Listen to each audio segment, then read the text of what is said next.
Hello everyone, and welcome to an idea that literally spawned at like, I think 1 a.m. a few nights ago.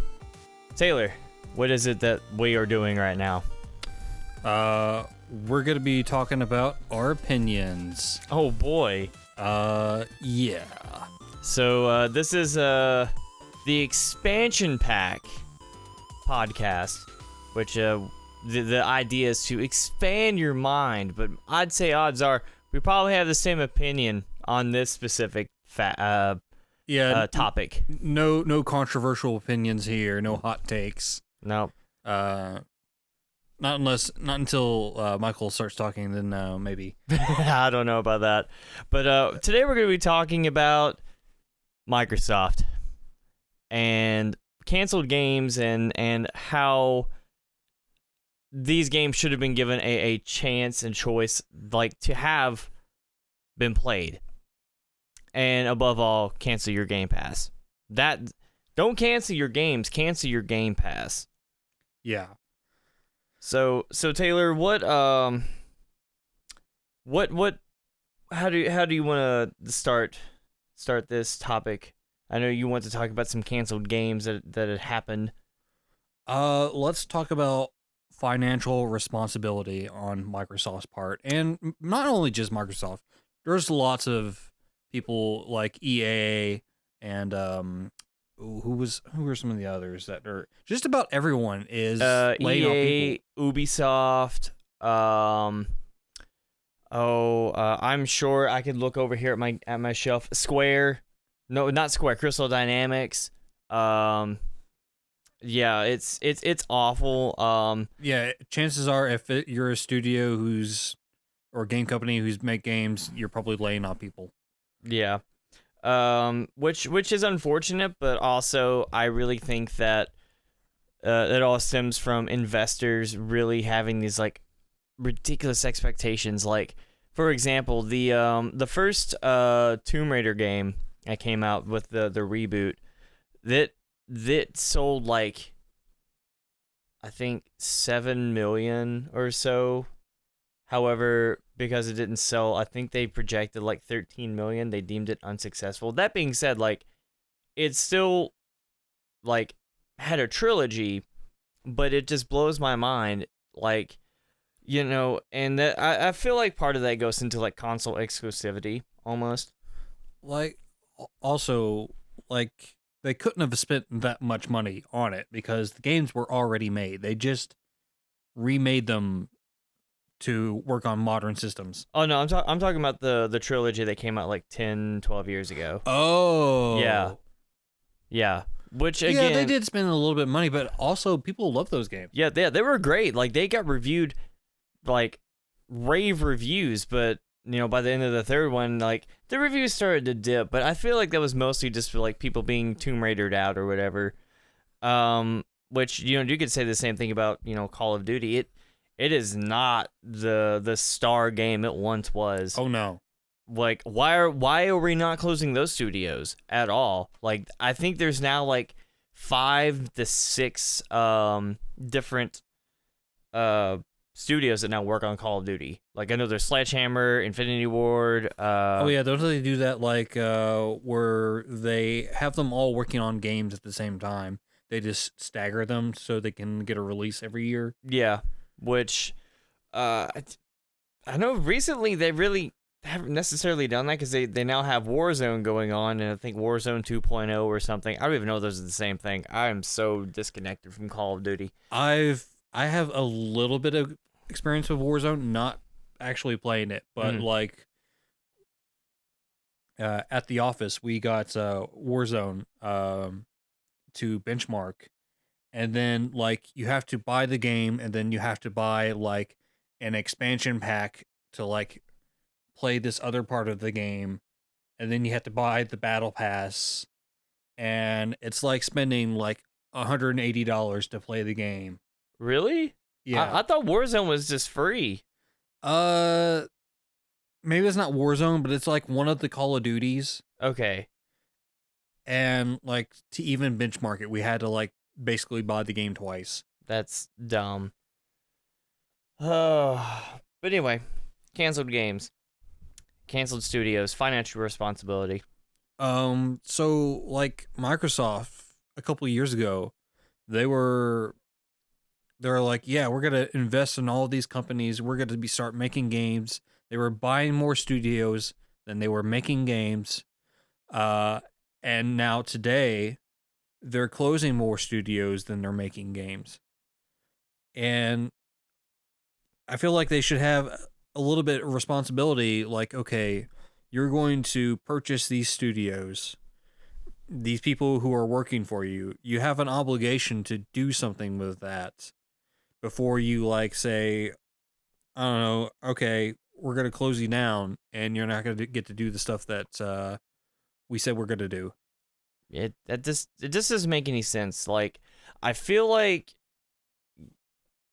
like someone should be like investigating Microsoft. Like, to me, They are.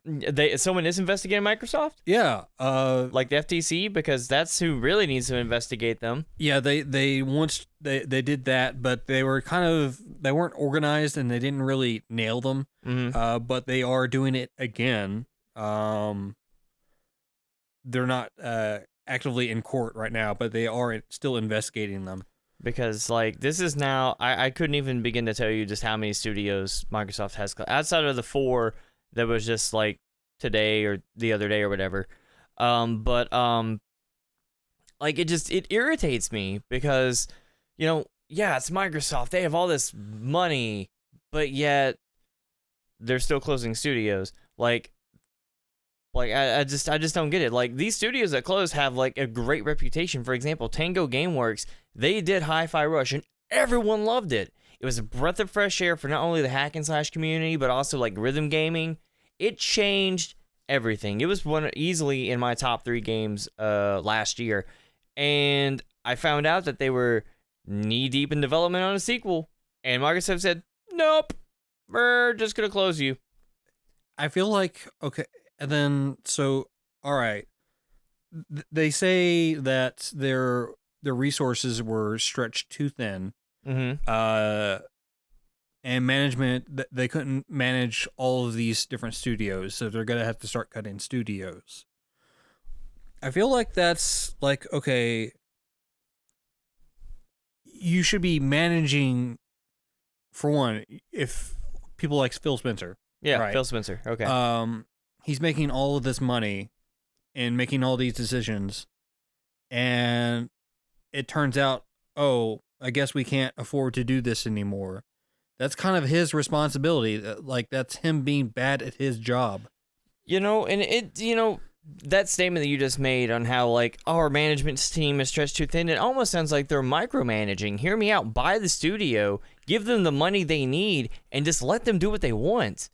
Like, if you do that and not give these unrealistic expectations, your studios will make games. I guarantee you.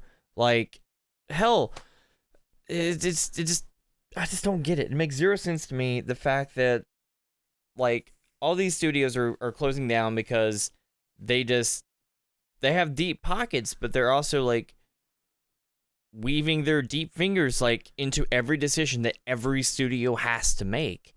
And speaking of, like, management and executive decisions, there's no foresight. There's in the long run. Like, one of the reasons why they shut down Tango Studios is because the game was years away. Newsflash, games take years. Mm-hmm. You got to have a bunch of them making games all at once and then stagger them and release them, which you had a bunch of studios. You could have done that. It just irritates me. And also, this is not just me just going after Microsoft. Like, I don't get me wrong, I played my fair share of Xbox games growing up. Hell, during the 360, that's all I did. I swore off PS3. And to be fair, that was the golden era. Yeah, that was the Renaissance. You had games coming out within weeks of each other or days. Hell, there was one day, I think it was the same day that Fable 3 and Rock Band 3 also came out. There were like 30 other games coming out that same day. And then not too long after that, I think like Mass Effect 1 or 2 came out. Like, golden era. Like, why are we not doing this again? Like, I understand development takes time, development takes money and resources, but at the same time, studios, like, I don't know, they should just be able to take their time and make a game that works rather than like, oh, well, here's Redfall. Fun fact, the studio that made Redfall, that wasn't even what they wanted Redfall to be. Microsoft made them do that. I swear it's all the bean counters. Like, okay, especially Hi-Fi Rush. Yeah. Okay, that was a Game Pass game, wasn't it? Yeah, you could only buy it digitally, and it was available on Game Pass day one. Okay, so on Game Pass, And it was shadow dropped. So on Game Pass, like, there's metrics associated with it, of course. Mm-hmm. So like you could.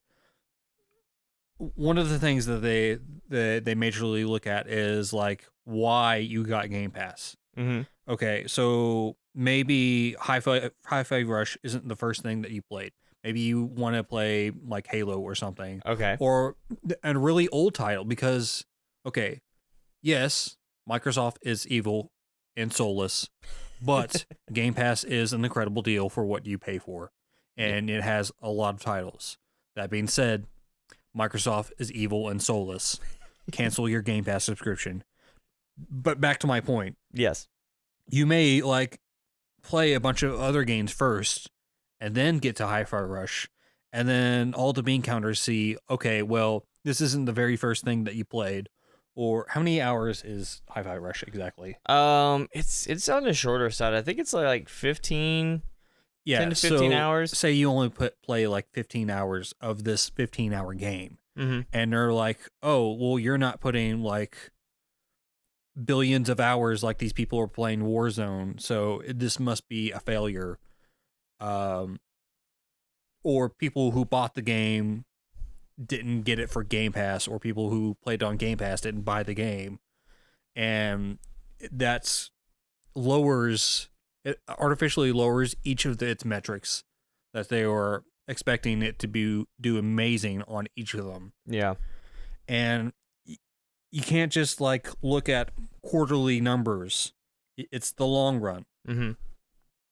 Like it's almost like, I'm just gonna use this as an example. It's like any small, like, I don't know, YouTube channel, just in general. Like, sure, like for the first, like, let's say few years they struggle for a while, but then like they get one thing that pops off, and like then you have this entire back catalog of all their stuff to go back and watch, and it's just like, man, I really wish they'd make more of this, and it just keeps domino affecting. Where like, man, this studio was like great, it's popping off. Would you mind opening your phone and going to howlongtobeat.com? Like, I'm gonna make sure that I get my number right for Hi-Fi Rush. But I think it's like 15-ish hours.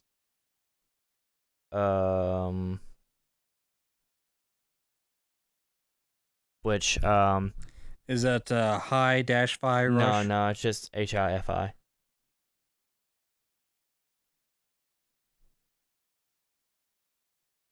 Supposed to be anyway. Maybe it's Hi-Fi Rush. I think it might be HI-FI.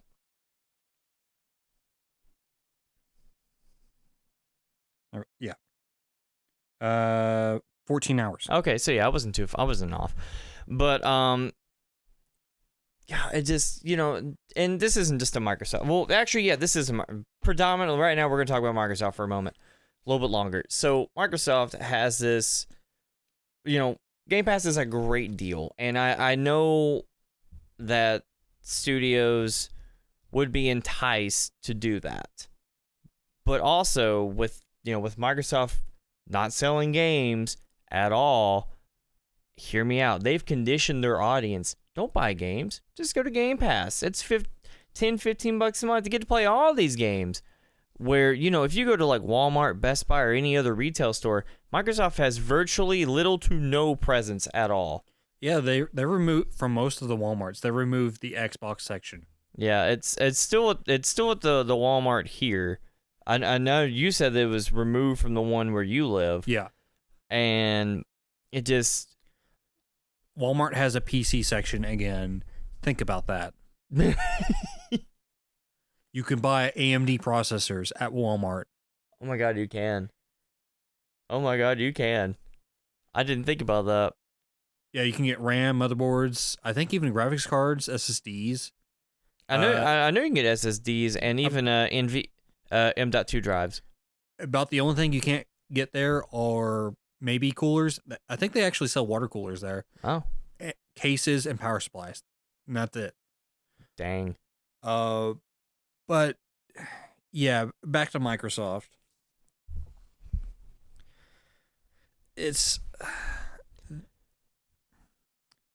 I saw on Twitter somewhere. Yeah. And it was like Sony would drown if it rained. And I'm a diehard Sony guy. Yeah. I've been there since the beginning. And I love them. But that statement is true. And they have no competition because Microsoft is the 8th year in a row champion of slamming their dick in the door.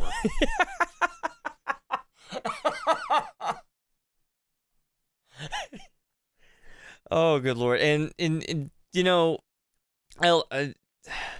and it's like, okay, so Nintendo isn't perfect by all means. Yeah, but they make games. They make games and they work. Yeah, they're not like laying people off crazily. I believe they are starting to lay people off, but like I believe it was Iwata. Yes, this is Satoru Iwata. Yeah. So he said we can't lay people off for the short run because that would destroy their morale. Mm-hmm. And I can't remember the rest of the quote, but like Nintendo also has an enormous amount of money just chilling. Yeah. Like So they're fine. they can afford to take risk. Because they don't pay their CEOs and their executives a crazy amount. Yeah. Well, heck, whenever the Wii U happened and it failed miserably, Iwata like took a pay cut to keep everyone there. Yeah. Like I don't understand like why, for example, Phil Spencer, why aren't you taking a pay cut? You're supposed to be the face of Xbox. You're letting everyone else sink in this ship except you. You're staying afloat. Like, hang on. Can I see your phone for a moment? Yeah. I'm just curious to know how much money Phil Spencer makes, because this is probably an exorbitant amount of money, and you could probably break it down and like, do we really need 5 mansions? Do we really need that? Someone who's good at finances, help me. I'm spending $0 on game studios and however much I make, and I can't afford my 15th yacht. Let's see, Phil Spencer. Oh, net worth. That's what I wanted. Hope your eyesight's good. Yeah, I see this is really, really tiny.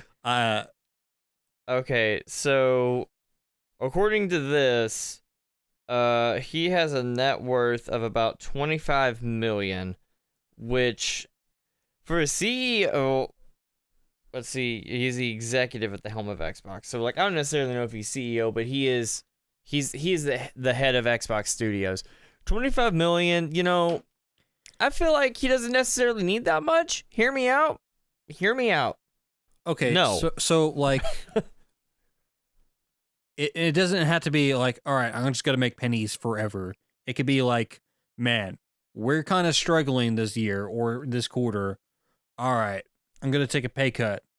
I want to see these things survive. Yeah, exactly. Like, hell, you could even, 25 million, the average, hear me out. He could make it off of, and again, I'm going to be very, very generous here. I'm going to really lowball it. He could make it off 5. He could easily make it off 5. That's including your car payment, your house payment, and all this other stuff. Assuming that it doesn't have like an exorbitant giant house or whatever. And you know why money is tight at Microsoft right now? There's 2 reasons. Is it because people are learning there are other options outside of Windows? There are 3 reasons. Is it because they learned that you no longer actually have to use Microsoft Word or Microsoft Office in general because you can actually just use Google Docs for free? That is a good one, but not the main reason. Okay. Number 1, Bobby Kotick and his exorbitant severance package. Oh God. That alone could have ran Tango Studios for 17 years. Jesus. Also,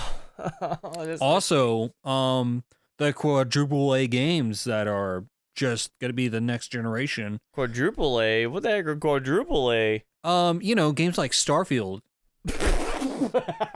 Starfield didn't do too hot. Oh God. You know what? We didn't even talk about Bethesda. Oh God, and oh man. Yeah, so they made a game. It was doo-doo. Okay. Okay, that's fine. Not all of them are going to be absolute bangers, but come on. And you know, Bethesda does this every time they release a game.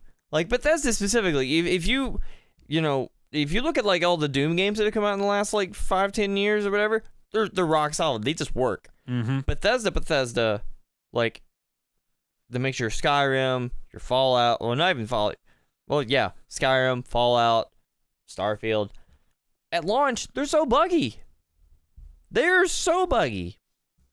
And hell, whenever, like, they first announced Starfield, they first announced it. Do you know how they did it, Taylor? Just a logo. Just a logo. This is a brand new IP from a studio in 20 years. And your, like, announcement is like, here's a logo. Cool. I'm so excited. I think it needed at least 1 more year in the oven to cook. Not for the bugs, but for more content. Oh, yeah. Like, and you know, while we're talking about games like Starfield, like, I assume Starfield has a plot. I don't know what it is. I could never figure that out just based off of the trailers alone. But I don't understand how games like that have this constant, it's never ending. You can explore the vast openness of space.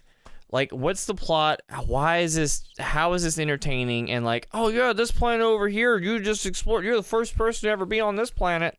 I don't get it. And of course, I know that I'm mostly talking about, it sounds like I'm talking about No Man's Sky, but I could be talking about Starfield. I don't know. I never played it. It was never my cup of tea.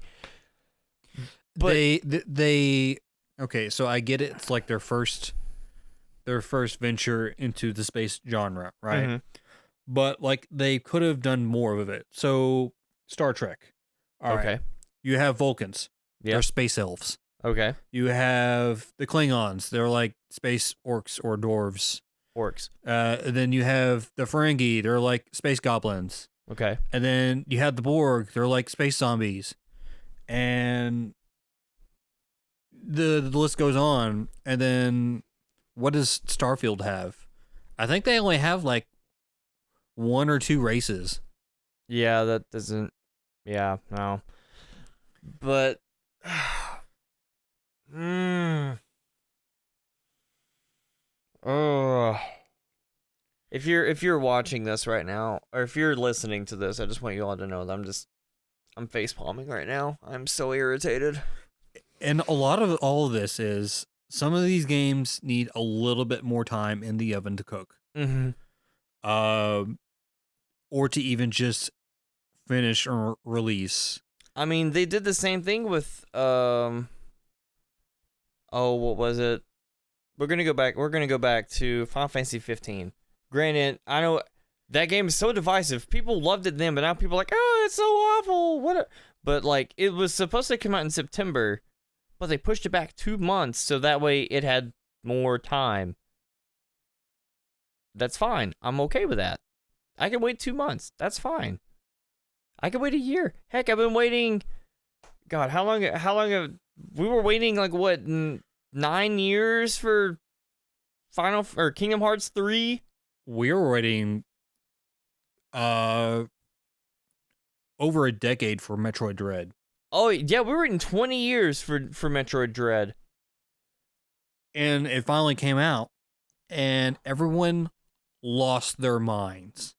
I lost my mind. It was like Nintendo was like, "All right, we talked enough about Metroid Prime. Here's another game that's not Metroid Prime, and it's a Metroid game." And we're like, "What? What's going on?" And they didn't just show like a title. Yeah, they showed gameplay. They showed or at least like a little movie, and then they showed a little bit of gameplay, I believe. I think it was purely gameplay. All of it was gameplay. It was all in engine. And that's the thing. Like, the studios need to like, rather than pumping out like not billion, but like $1 million trailers that are just CG, have no gameplay at all. Like, I need to see gameplay. That is the only way that you will get me like day one instantly. Like, if you don't show me gameplay within the first 15 seconds of your trailer, I do not care. Like, that tells me that you have nothing prepared at all. At all. And I you know that, like, you know, what there was a game that did that recently. Actually, no, we're never gonna talk about. We're gonna talk about the game Dead Island, the very first Dead Island game. Heck, even Dead Island 2, both of those trailers, when they released, or whenever the trailers dropped, no gameplay at all. The first Dead Island gameplay, you literally like it was showing like this family like in reverse, like they were dying, and then they were like zombies, and then they were like a happy family, and then like, oh, this is sad. I want to know what happens, like what brought this about. And then the game starts, and it's just like, who do you voodoo, bitch? Like, what the hell was this? I got catfished by a game. Like, it was just so far out there. But again, we're getting off topic here. But games deserve time to cook. They just need it. And even games that are canceled, they should still see the light of day. Heck, Hi-Fi Rush 2 is never going to happen. That hurts me really, really on the inside. You got Dread. You at least got Dread. Yeah. You waited. Metroid fans are literally the kings of waiting. Like, we went for years without a new Metroid game. I think Super Metroid came out in 1994, and then Metroid Prime came out in 2000, 2001. Yeah, I heard about it from, like, WWE. Because they advertised Metroid Prime. Oh my god, I forgot all about that. Yeah, they did. I'm like, wait, what's this game? Wait, that's my Super Nintendo game. Wait, what? And then, God, F-Zero fans, Jesus, I am so sorry. And granted, they got F-Zero 99s, but that's not really an F-Zero game. It's a cool concept, but it's not an F-Zero game. But I just... cancel your Game Pass. And okay, yeah, and canceling your Game Pass, it's got to get worse for those companies before it gets better. But if you don't, then it's just going to get worse. Yeah. Like, Microsoft is literally, and again, I already said this earlier, they have conditioned their audience, their core base to not buy games, just do Game Pass. And it's just it sucks. I hate that. Because at the end of the day, it's a great deal, but it's a great deal for who? Us or Microsoft? I'll tell you right now, it's a great deal for us, but they hurt. They hurt. The studio's like, sure, like, oh, we'll put your game on Game Pass day one. Cool, great. We'll get so much exposure. That's it. The studios are getting paid in exposure, nothing else. On one end of the spectrum, we of course talked about how Microsoft needs to not micromanage these companies. Is that what these smaller game studios. Is that what the micro stands for? Micromanaging software developers? Micromanaging? Microsoft? What? It's all connected. Oh God. Microsoft wants to know your location. So Microsoft, on one end of the spectrum, they don't need to micromanage these small companies. Mm-hmm. game studios. And then on the other hand, you have these quadruple A games where they need to have more focus. They need to narrow down their goals. It's not sustainable for, okay, so you have these games that cost a lot of money to make. Yep. And then, okay, that's a big risk if nobody buys them. And then you have these monetization strategies that do not gel with the people who are playing them, like constant microtransactions or all these awful modern monetization things other than buying the game. Yeah. So you need to narrow down your goals and focus on that and have people who are passionate about it make these games. These games are art. Yeah.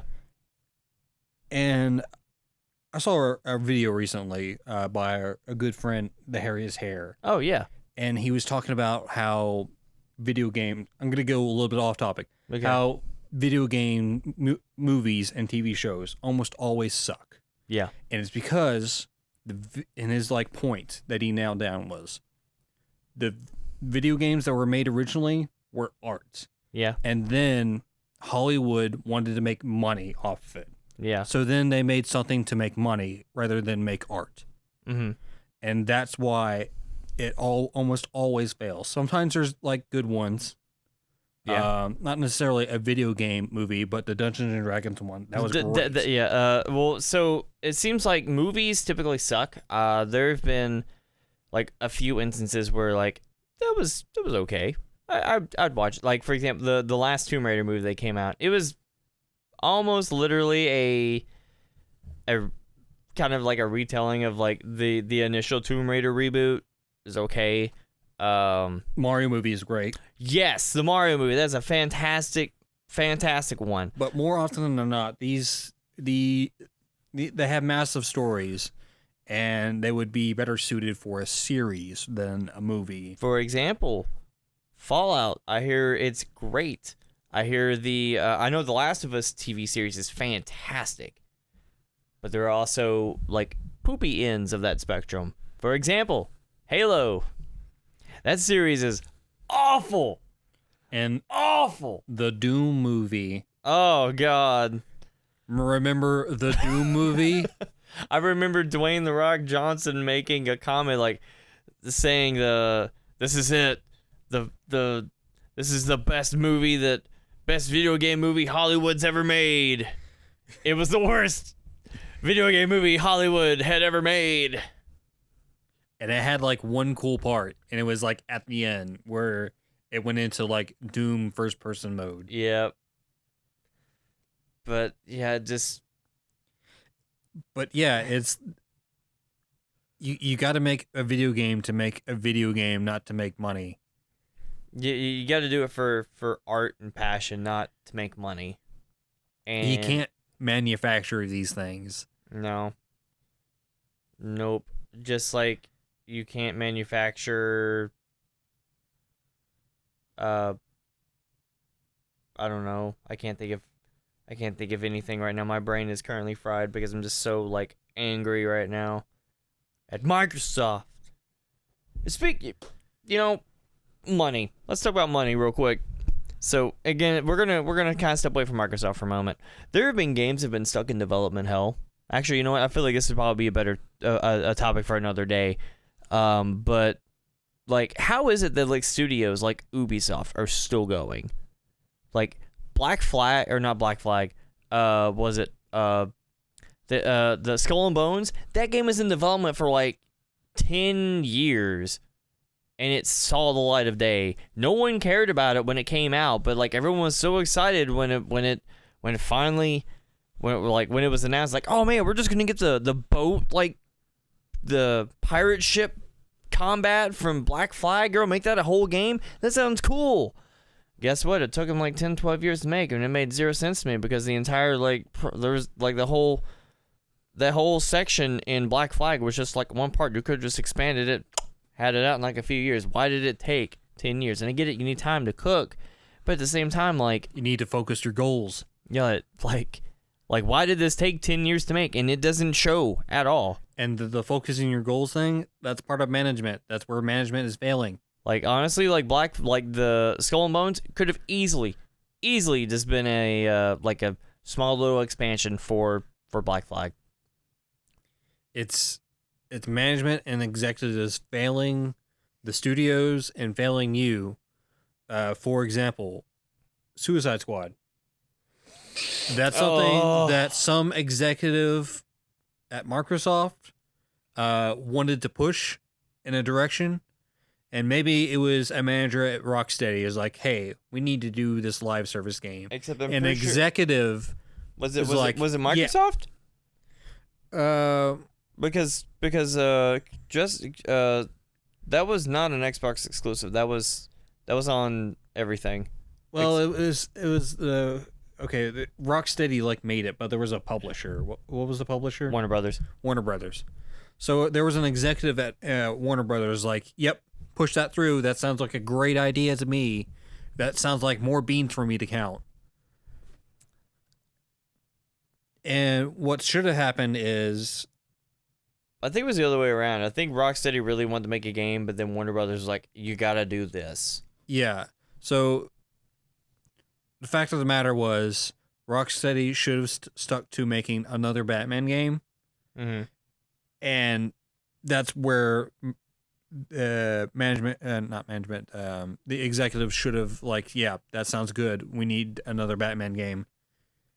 Or They could have literally, like, here's the thing. Suicide Squad Kill the Justice League would have been a great game.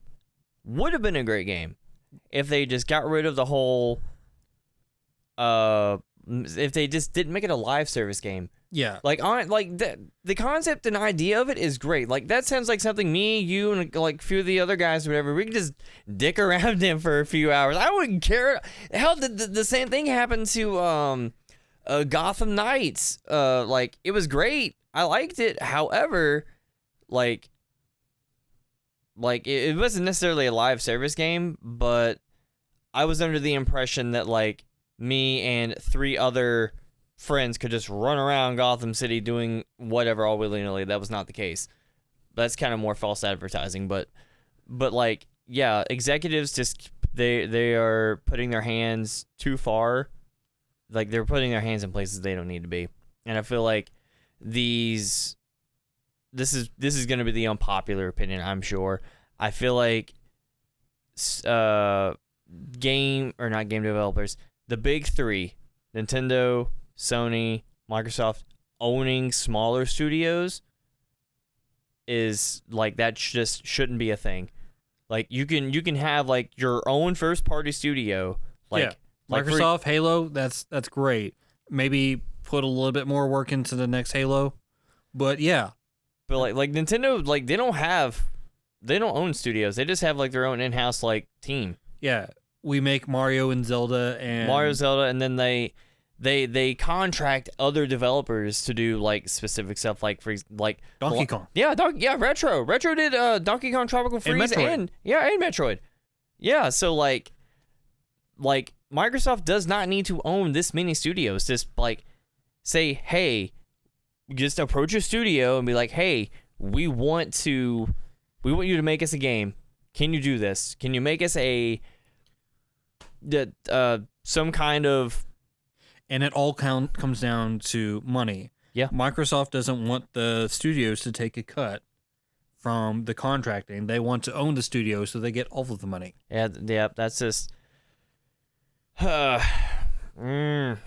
But yeah, I feel like that's how it should be. Like, I know for the longest time that's how it was. And you know, we should have seen this. We all should have seen this coming like 20 years ago. Do you know what happened 20 years ago, Taylor? Was it what was it? Well, actually, it's probably just about 20, maybe a little bit longer, 20 years. Microsoft came along, started swinging their dick around, said, hey, Rare, we own you now. Right. Where's our Banjo-Kazooie game? Yeah. Where's Banjo 3E? Where the hell is literally... Nuts and bolts doesn't count. Yeah, no, that does not count. They could have made a good game with that. They could have. Where's Perfect Dark?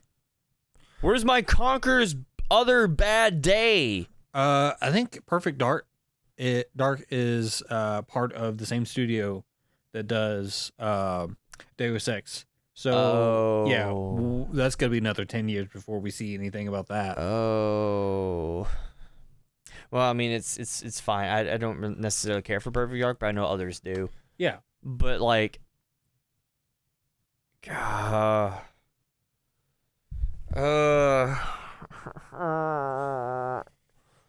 anyway, greed will be the downfall for this industry.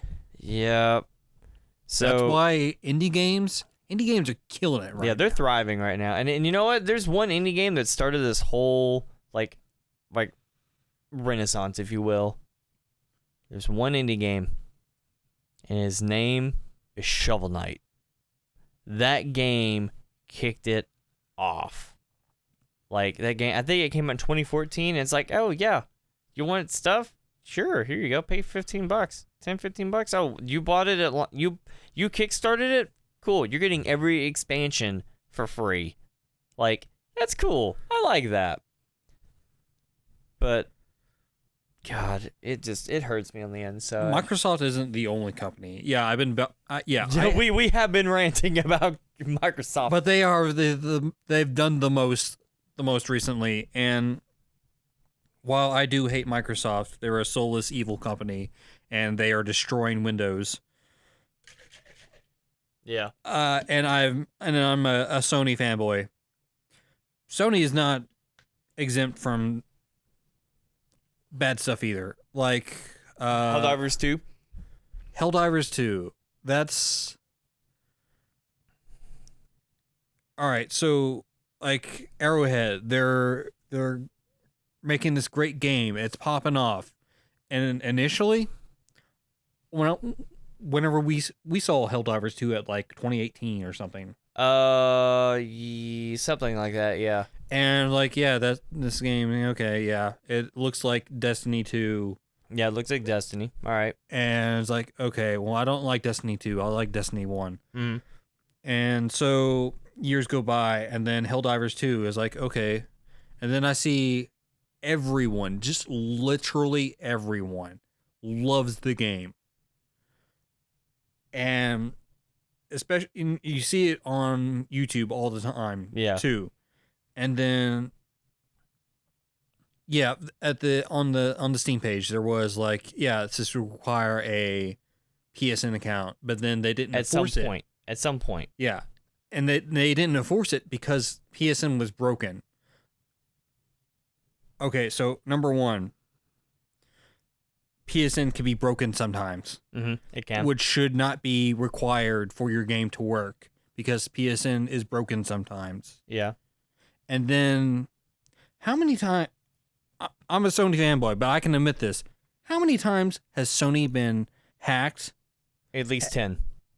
And, like, your credit card data is leaked, your freaking social security number and stuff. I don't know about that, but, like, it has been breached into at least 10 times. Someone actually brought... I saw this on Twitter a few days ago that is revolving around this whole Helldivers 2 situation where it's like, do you really think I'm going to link my Steam account with the PSN account so you can have all this information? Look at your track record. I believe I saw one account on Twitter where this guy had his PSN socially engineered hacking into it. Like, someone called Sony and they removed his multi-factor authentication. Oh. And changed his email. Oh. And then proceeded to use his credit card for thousands of dollars. Oh, well then. Yeah. And, okay, so you have your PSN now linked to your Steam. Who's to say that that's now going to be, in the future, like a form of verification? Yeah. And, you know, let's just look at this from the worst possible point, okay? Someone is able to get into the PSN. They get into they use that as a to bunny hop into Steam mess up Steam. You mess up Steam, you're gonna be pissing off so many more people. So many more people. So people on the PC space, I can guarantee you, they've had their Steam account longer than they've had their PSN account. And they have way more games associated with it. Yeah. Because when you get a new PC, guess what? You can still play your old games. Yeah. Those are just always there. Always there. Always watching. Oh, but yeah, it's just, I just don't understand, and I really wish that, like, they're like, I don't know, man. I'm just a grumpy old man yelling in a cloud right now. Like, why can't games be great again? Why can't we go back to 2001? And Sony's also likes to step in creative ways. There was something with Stellar Blade that they changed. Yeah, you know, I have not been keeping up with Stellar Blade at all. Like, I know it's like Dark Souls but sexy or something. Yeah, and then okay, your whole point is it's Dark Souls but sexy. But then you're like, okay, but we need to tone down the sexy. What? No, you should unabashedly embrace it. Embrace it. What it is. Don't pretend it's something that it's not. Oh my god. If I'm gonna buy horny Dark Souls, don't take out the horny. I bought it for the horny. If I want Dark Souls, I got Dark Souls. What's next? I know there's like crab Dark Souls. What's next? You're gonna take out the crabs? Oh yeah, we need to play Crab Souls sometime. Yeah, we do. Oh my god. And Crab Champions. Yes, we do. But there was another controversy with Sony recently, but I don't remember what it was. But they're sticking. Microsoft sticks their hand in the money cookie jar, and Sony's been sticking their hands in their butt like a sock puppet. Yeah, first they do that, and then they stick their hands in the jar with the cookies, and they're starting to do creative control. And the whole thing with PSN is number go up. Yeah, that's all it is. They are concerned with new accounts rather than retaining accounts. Such like I saw an article where Instagram, like, they don't care about existing accounts; they just want new accounts. Yeah, and for something as big as Facebook, and this is especially true of Google. So in Google, they on like investor meetings, they no longer mention like growth. Yeah, because okay, you have captured everyone. Everyone is on YouTube, and the people who aren't on YouTube specifically don't want to be on anything that's Google, so you cannot capture them. You've captured the entire market for Google. So there is no growth because you have the entire market. Yeah. And, you know, growth isn't everything. Sometimes it's... Retention. It's like selling to your current market. Yeah. Which is something Nintendo is good at. Oh, yeah. Even way back in the day, even though some of us didn't like it at the time, Nintendo was making games for everyone, not just hardcore players. They made some people just want to play Mario games. Yeah. Like my friend's mom. He's making an emulator box. Oh. And his mom likes to play Super Mario World. Hell yeah. That's a game for everyone. You know the objective. Get to the end. That's it. And it's simple. It's easy. And it doesn't have to be... You don't have to be sweating your butt off getting the most eliminations for a game to be fun. No. Not everyone wants to play ranked. No. But it's just, you know, and then again, Nintendo has captured that market. They know what they're doing. They know exactly what they're doing. And they can afford to take risk. Yeah. Because their CEOs don't make an exorbitant amount of money, and they have a nice nest egg somewhere. They can take risks. And they do take risk. They make games that are weird. They make games that aren't for you, but are for other people. And it seems like Sony and Microsoft and the other game companies, publishers, they They refuse to take risk because they don't want to lose money. Mm-hmm. You know, we're gonna talk about one. You know, the speaking of risk, I feel like the biggest risk in gaming was probably, well, granted, this was again Nintendo, was done by Nintendo, and that was whenever Metroid Prime. Hear me out. Metroid for the longest time was a 2D side-scrolling thing.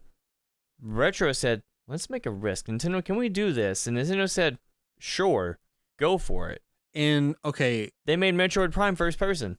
Today, you're like, and probably some of the Zoomers in the chat watching us are like, okay, first person shooter, that's nothing new. But they haven't. This is like 2001? Yeah, roughly 2001.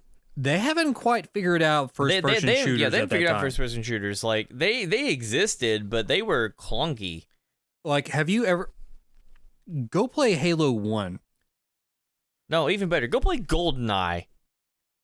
Go play GoldenEye or even Perfect Dark. You will have a bad time.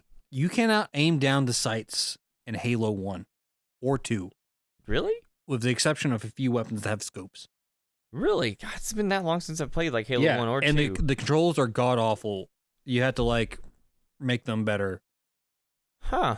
God, it's been so long since I've played it. I didn't realize that. But again, you know... Yeah, games were, like, they controlled awful back in the day, but we love them. Then again, like, you know, we grew up with it. So, like, it just felt... We grew with the growing pains. Yeah. Oh, God, I didn't even think about that. They didn't really figure it out until about 2014, 2015. For Halo? For, like, first-person shooters. No, I feel like they figured out first-person shooters right around the time of at least Modern Warfare 2, so that would have been 2007, 2008, I think. They really figured out, because at that point, your controllers... Actually, I don't even want to say then. I would say probably a little bit... We're going to go back in time just a little bit, probably like 2005, 2006-ish, because around that point, the console developers, the controllers had dual analog sticks. So, like, you could easily figure that out. Like, let's use this one to move, this one to aim. Like, maybe around at the... Again, I'm probably wrong, but I want to believe that was right. I mean, it's not just, like, the dual analog stick. It's also, like, what the buttons do. Oh, yeah. Like, I think the face buttons were, like, shoot. Really? Yeah. We didn't get trigger guns until much later. Well, I know that we had triggers in 2000... At least in Modern Warfare 2. And Modern Warfare. So, like, it would have been 2005, 2006. But yeah, Metroid Prime being first-person shooter... Risk. Was something just out of left field. And also, at the time, it looked amazing. Still holds up. Yeah. Like, the remake, they didn't have to do a whole hell of a lot. Yeah, because Nintendo is like the kings of compression. They can compress their assets to look like whatever, but they're also like free to upscale and still look just as good. And also the GameCube, they didn't. The GameCube was really strong at geometry, so instead of having like a texture of a crack, they would just actually like 3D model the crack. That's beautiful. That's beautiful. But you know what isn't beautiful, Taylor?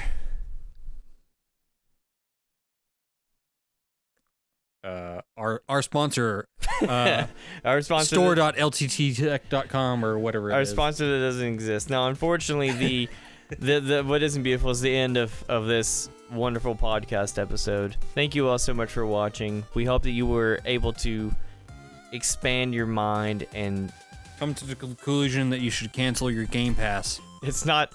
Listen, if you didn't hear from us, you at least saw it on the sign over there. But, we thank you all so much for listening and watching, and we hope to see you all again real soon. Bye, everybody. See you.